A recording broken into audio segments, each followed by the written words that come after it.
जावळी तालुक्यात आमदार शशिकांत शिंदे यांच्या लोकसभेच्या उमेदवारीवर तालुक्यातून जोरदार प्रतिसाद मिळत आहे। आज सायगाव पंचायत समिती गणात जावळी तालुक्यातील माजी सभापती सुहास गिरी यांनी आयोजित केलेल्या शशिकांत शिंदे यांच्या गटात विराट सभेत तालुक्यातील हजारो शशिकांत शिंदे प्रेमींनी उपस्थिती दाखवून शशिकांत शिंदे यांना पाठिंबा दिला। यावेळी राजेश टोपे यांनी उपस्थित जनसमुदायाला मार्गदर्शन केले व मान गादीला व मत शशिकांत शिंदेंना असे सांगत सर्वसामान्य कुटुंबातील शेतकऱ्यांच्या माथाडी कामगारांच्या पोरांना दिल्लीला पाठवा असे तालुक्यातल्या जनतेला आवाहन केले। यावेळी माजी आमदार सदस्य सकपाळ दीपक पवार, सुहास गिरी, जयश्रीताई गिरी, सायगाव पंचायत समिती गण, कुडाळ पंचायत समिती गण या दोन्ही गणातील हजारो नागरिक कार्यकर्ते, राष्ट्रवादी शरद पवार गटातील सदस्य पदाधिकारी मोठ्या संख्येने उपस्थित होते।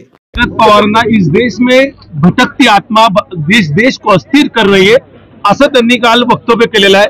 शरद पवारांना भटकती आत्मा असं त्यांनी वक्तव्य केलेलं आहे। याचं कशा पद्धतीने समाचार घ्यायचं?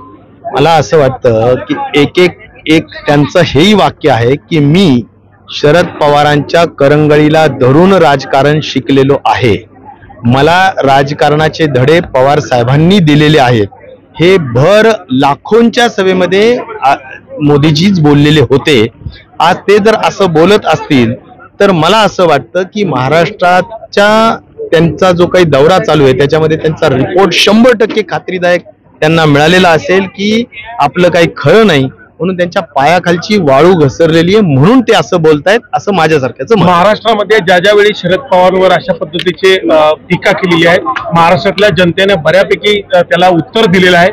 या टीकेला कशा पद्धतीने महाराष्ट्राची जनता उत्तर देऊ शकते? मला असं वाटतं महाराष्ट्राची जनता ही इतकी सुजाण, जागरूक, समजदार अशा विचाराची आहे की जिथे आता मी यशवंतराव चव्हाणांच्या जन्मभूमीतून बोलतोय, मला माहिती आहे की महाराष्ट्राची जनता मतांच्या माध्यमातूनच मोदीजींना त्यांचं उत्तर दिल्याशिवाय राहणार नाही। आणि 4 तारखेला ज्यावेळी निश्चित प्रकारे निकाल लागेल त्यावेळी मी आत्ता म्हणालो तसं हातात मशाल आणि तुतारी फुंकण्याचं काम महाराष्ट्राची जनता केल्याशिवाय राहणार नाही। छत्रपतींच्या नावाने मतं मागितली जातात, काय सांगतात?